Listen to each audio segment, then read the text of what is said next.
Tom Silva was the humble carpenter from Massachusetts that you saw on TV for decades. Behind the cameras, though, he was living a very different life.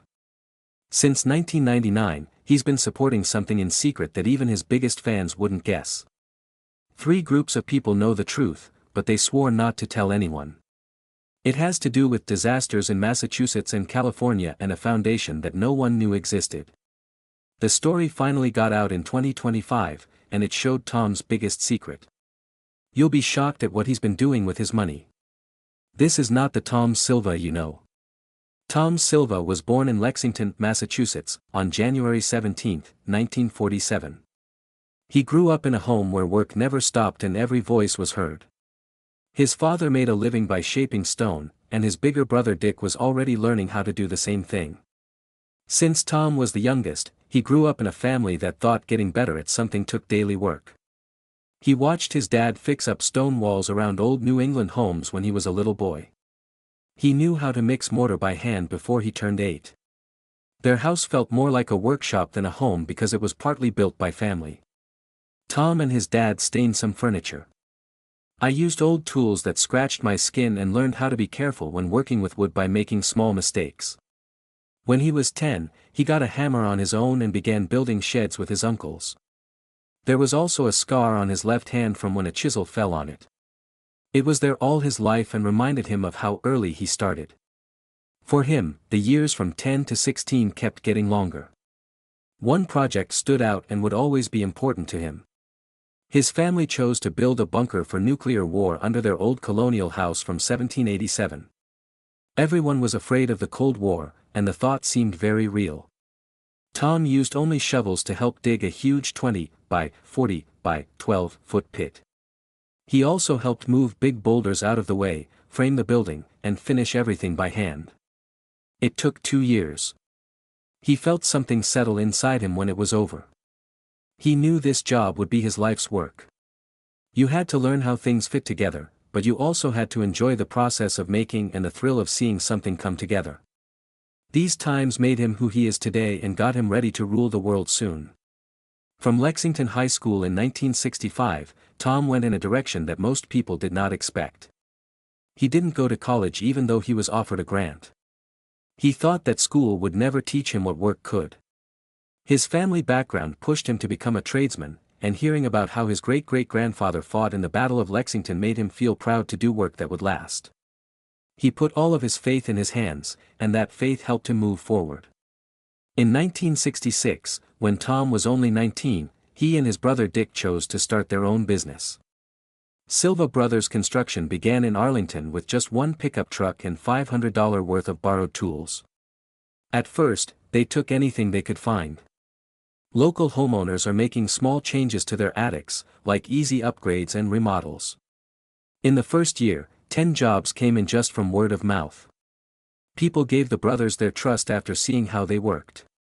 That quiet beginning on a cold winter day set the stage for a business that would last for decades. After 2 years, Tom did his first kitchen extension by himself in Belmont. Not even a power saw or any other fancy machine could help him make custom wood cabinets. He had to do it all by hand. Even though the lumber truck was late because of a bad snowstorm, he did the job in just 12 days. It made $2,000 for that project. A big win for a young builder. People nearby heard what the homeowner said, and more doors opened. Tom quickly learned that hard work and quality were the only things that could really push him forward. By 1970, Silva Brothers was doing roofing work, and Tom came up with a way to use old barn wood as a base for shingles. Customers saved about 20% on materials thanks to that idea, which helped the business grow. But things changed on a rainy day. The underbracing on a roof fell apart because it wasn't strong enough. Tom just avoided getting hurt. He felt scared at that moment. The brothers had to raise their safety standards and spend money on better tools because of it. Things changed after the almost disaster. From that point on, they were known for planning their work well and getting more help.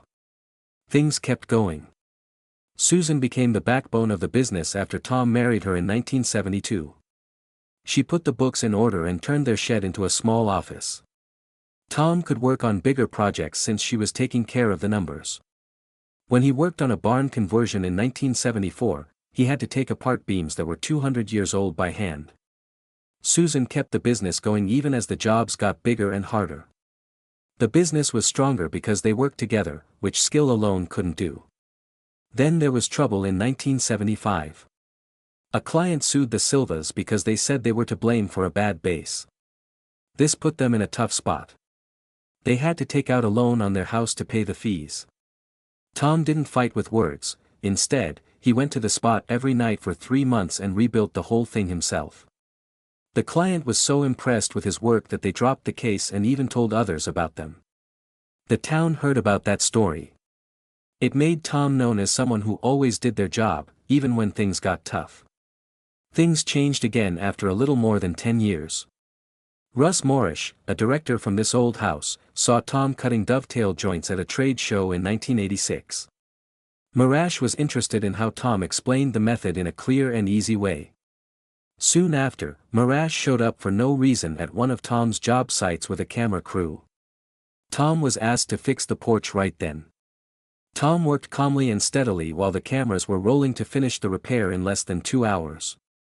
He was hired as the show's general builder after that surprise test.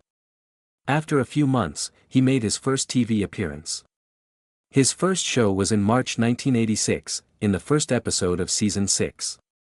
He used old chestnut wood to rebuild the handrails on a Victorian stairs. The old, flimsy wood made the job look like it would be hard to do. Tom took care of it without any trouble, returning the style instead of changing it. People were amazed by how honest he was. He said that before he joined the show, he had never watched TV. He learned everything from working real jobs. His straightforward style drew people in and made him a fan right away. There were also times of conflict. As part of the Nantucket project in 1987, Bob Vela suggested that power nailers be used to make things go faster. Tom said no. He planned to nail each of the 500 shiplap boards by hand, just like builders did in the 1800s.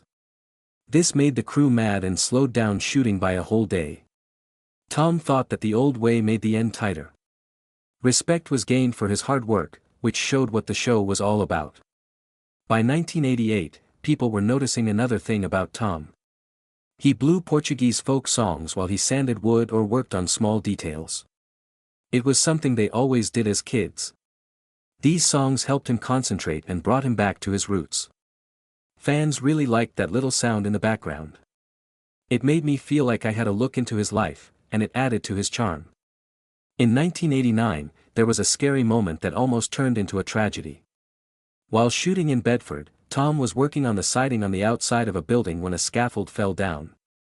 Someone with a camera stood right below. Tom pushed the other person out of the way and then fell himself. He hurt his right hand, but he wouldn't stop working.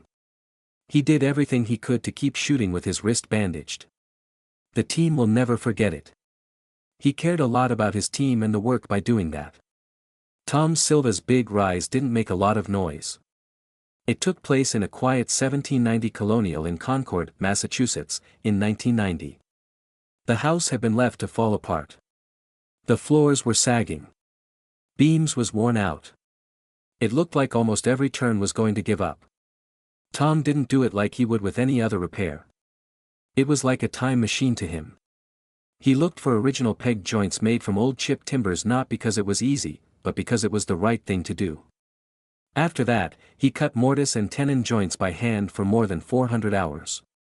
It's slow work that hurts your hands. Still, every cut fit the way buildings were made in the late 18th century. People could tell it was honest when it was done. It was in the New York Times. Preservation groups liked it. Many builders in the Northeast began to show the same respect for old crafts that he did. That one empty house was the start of his name going around the world. In 1992, after 2 years, he came back to this old house with a problem that all old houses have. Not level floors. A lot of builders just used regular shims and hoped for the best. Tom didn't just want hope. He came up with what became known as the silver shim method during the Belmont House overhaul. It was made of thin, smartwood wedges that were stacked in a way that let him set the exact height without pushing the floor. It made a big difference, that small change. Cracks stopped. It stopped making noise. Instead of fighting the house, it let the floor settle with small moves. It was easy for people at home to tell the difference. Teachers in trade schools all over New England began to teach it. This was the standard way to fix sagging floors in homes built before 1900. People who work as carpenters still talk about it as if it were a quiet rule.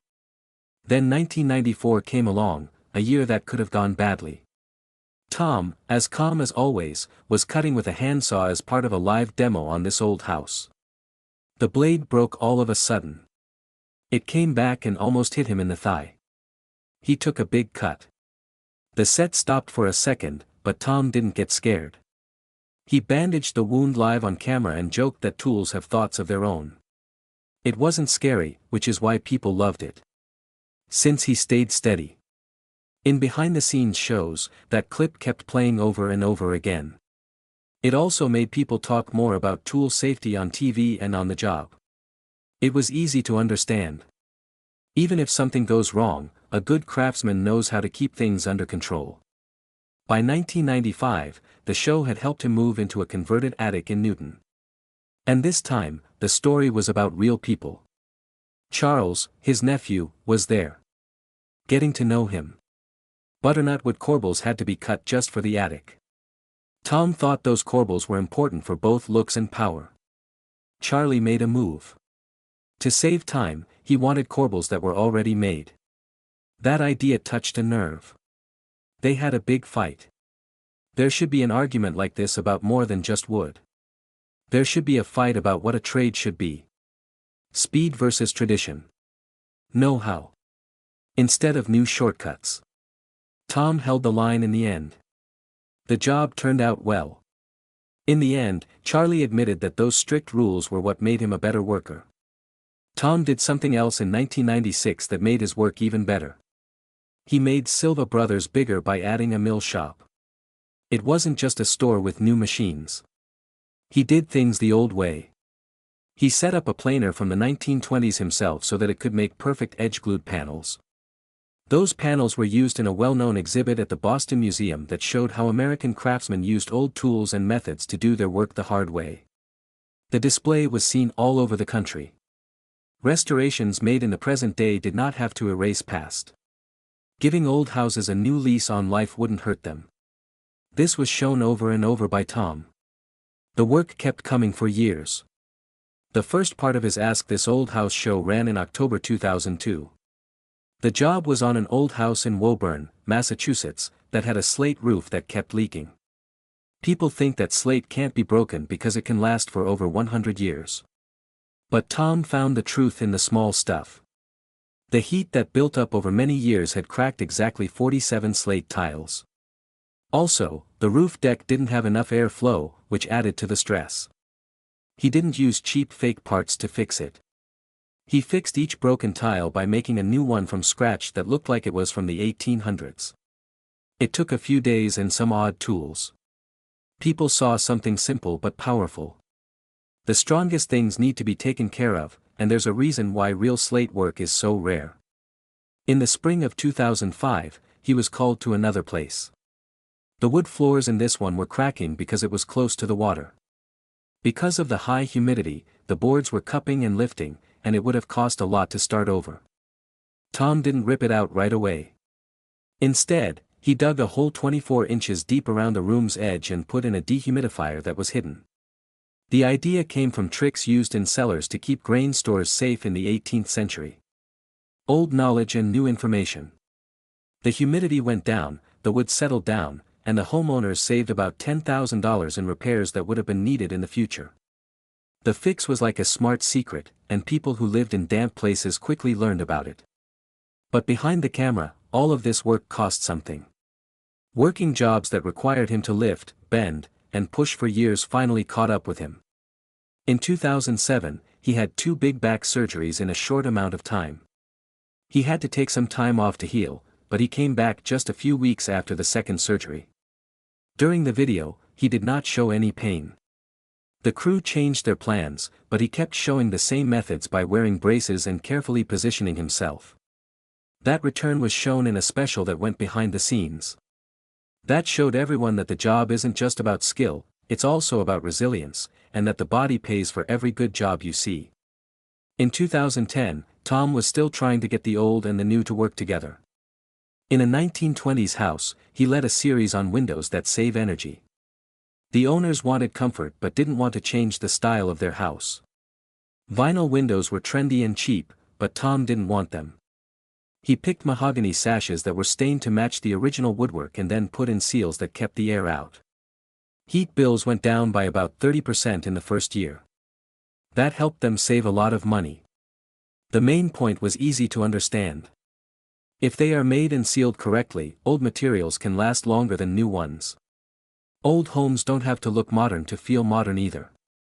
In the fall of 2012, a stormy shoot in Maine made him make another quick choice. A house could have been damaged by water, and the storm was already there. Tom used old copper flashing to make a quick fix drain system. They used special clamps to hold it in place and cut it to fit the edge of the roof. They did it in the rain. The way it was filmed made it look like a mission to save people. DIY fans shared the video all over the internet because it was quick, cheap, and smart. People liked how clean and useful it felt when copper was recycled instead of bought as new parts. By 2015, Silva brothers had grown big enough for Tom to feel ready to let his family take over running the business every day. He gave Charlie the operational keys. The business had grown to 25 workers and was now making about $5 million a year. Tom did not go away even then. He went to job places once a week and checked them out himself. In 2016, that habit saved a job. He saw a big mistake in the frame of a two-story addition. A load-bearing wall wasn't lined up right, which could have caused the building to fall down if no one noticed. Tom was able to stop it. No matter how small, the crew learned that no detail is too small. The house was saved from a six-figure disaster. If you need to sleep at night. In 2018, business changed again because the world was changing too. As the need for green building grew, Silva brothers changed direction. Tom was in charge of building a solar-powered shed in Arlington. It wasn't just sheet metal on the roof. He made the bamboo beams by hand because they are strong and leave little of a carbon footprint. So nature put it to the test. It was a Category 2 storm with winds of more than 100 miles per hour. The garage didn't move. Not too much damage. A sustainability award was given to the project, which showed that traditional craft could move into the future without losing its strength. They had to learn another hard lesson in 2019, this time it was about trust. Silva brothers bought high-quality wood for a big project. It was thin, cracked, and weak when it arrived. It was a supply scam. The whole loss was $50,000. Tom talked to the vendor, told them he wouldn't pay, and asked for a review. He got back most of the money after tense talks and legal threats. Then he made all of their source rules stricter. Contractors around the world were warned by the story. You can't be soft about it, good work starts with good tools. Tom thought less about growth and more about leaving a memory by 2020. He taught his 14-year-old grandson how to do dovetail joints on a simple table in his backyard. He showed the old way he had learned many years before, but this time he used modern safety gear like goggles and gloves, which he didn't use when he was younger. Even though it was a small scene, it meant a lot. You pass it all on together because craft, safety, and family are all important to you. Then, in 2022, another tough job opened up. Silva brothers were hired to fix up an old Lexington inn. The building had wood beams that were 300 years old and couldn't be replaced if they got broken. Tom was in charge of putting it back together again. Each beam was strengthened for earthquake safety while keeping its original look. Modern building codes were met with steel rods that were custom fitted and hidden inside the wood. This way, history was kept the same. Preservationists liked it a lot. Officials in the city liked it. It must have felt like a full circle moment for Tom. In 1990, he first saved a house that was built in 1790. Even after many years, he was still doing the same thing, but this time on a bigger scale and with the same care. Tom Silva walked into the year 2023 with the steady hands he had used for decades. The world he walked into was very different from the one he grew up building in. He didn't just look at the new walls coming up from nozzles when he went to Austin for a show about 3D printed homes. He was eager to touch them. He took out a drill and checked the joints himself. The layers looked smooth and quick at first glance. But when he put weight on the drill, he felt holes that could only be fixed by real carpentry. He said that machines or custom might not be the only things that will matter in the future. If they both work together, it might be better. When the show came out in early 2025, builders fought for weeks. Some people said he was stuck in the past. He saw something that other people were ignoring, they said. But everyone agreed that he made the business world slow down and think. Then came 2024. When Tom walked into the trade show for his woodworking master class, Boston felt like it was coming to life. As early as dawn, people began to line up. More than 5,000 people were already in the hall when he stepped on the floor. The expo had never seen so many people at once. Tom took his time. He laid out a piece of cherry wood and worked on it for 2 days straight to make a wooden table. The best thing he ever did was hand plane for 48 hours straight. The sound of metal hitting wood filled the room, and people leant in to see the grain rise as he touched it. After the event, more than 80% of those who attended said they were going to switch back to hand planing instead of making plans on machines. Traditional tools sold in tool shops went up by 35%. Before anything else, Tom slid a plane across a board for 2 long days. But early 2025 put him through more tests than any show. During a roofing job in Massachusetts in January, he fell off a ladder and broke his hip. Dr. S told him that it could take months for people over 70 to get back on their feet. That's right. Then he didn't care about the schedule. He went back on Ask This Old House 6 weeks later to show fans his new ladder routine. He showed them how to take small steps, climb slowly, and do something new that he called ladder checkpoints. Before moving again, he stopped every 10 feet, took a deep breath, and made sure he was still. People who did their own repairs before him wrote him letters saying that his honesty kept them from making the same mistake he did. As soon as he got back, he worked on a tiny house project in New England with his nephew Charlie. They wanted to make no loss. Each board was important. The whole frame was made from used barn wood, and extra pieces were used to make bases and shelves. The build turned into a 10-part web series. More than 1,000 people who do DIY projects saw it, and many of them thought again about how much they threw away. Charlie said Tom's rule of waste nothing was the key. So many people liked the build that tiny homes like it started to appear all over the area. Even though Tom had a lot to do, he was still thinking about something else. He worked at Silva Brothers until late 2025, when he was 78 years old and still did quality checks. Some people said that he might be leaving his job soon. He turned his head away. He said he would keep building as long as he could. He also began writing his own story. He wanted to write about his mistakes, his morals, his patience, and the quiet times that made him who he is today. In an early passage, a single bad nail was blamed for a disastrous home inspection. He changed how he dealt with every board after that. Before it even comes out in 2026, the book is already being hailed as a must-read. He lived a kinder life when he wasn't in the press. He and his wife Susan had been going to Portuguese festivals in Massachusetts for more than 50 years. They took part in the Provincetown Portuguese Festival every June. It was in its 78th year that year.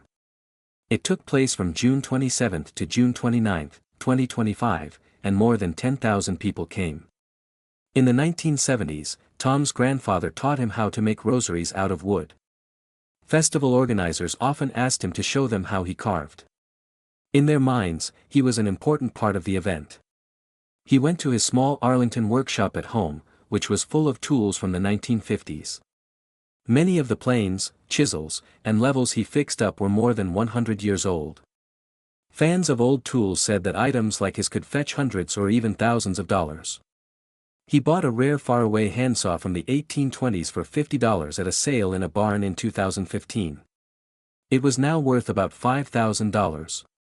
He sold a lot of tools that he had fixed up and gave the money to trade grants. Every tool in his workshop had a story behind it. And he brought everyone back to life by using things from that time. Then he told the secret that even his biggest fans were shocked by. He had gathered 200 old saws by 2025.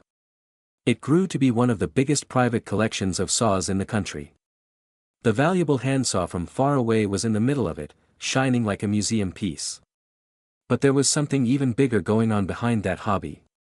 Since 1999, he has quietly given money to help families in California and Massachusetts recover from fires. Because of him, 3 families were able to rebuild their houses. He never took the lead. One way people learned about it was from people who saw the Silva Brothers Foundation help out without expecting anything in return. He had an effect on everyone, even if he didn't use social media. A lot of DIY YouTube channels used his ideas and now get more than 10 million hits a year. People watched old episodes, studied his woodworking, and went to shows looking for old saws and planes. He sold a lot of tools. Forums were full of arguments about whether or not his ways were still the best. A lot of people who became carpenters said they got interested by watching Tom fix things on TV. He went on a different kind of stage in April 2024. He was admitted into the National Housing Hall of Fame, which was an honor for his 38-year work on this old house. More than 50 million people were moved by his work to try safe projects at home, according to polls. It was an honor for him to be a part of American building history. He became one of the most trusted voices in building because of it. During all of this, he kept teaching. He led 20 trainees through a workshop built on patience every year.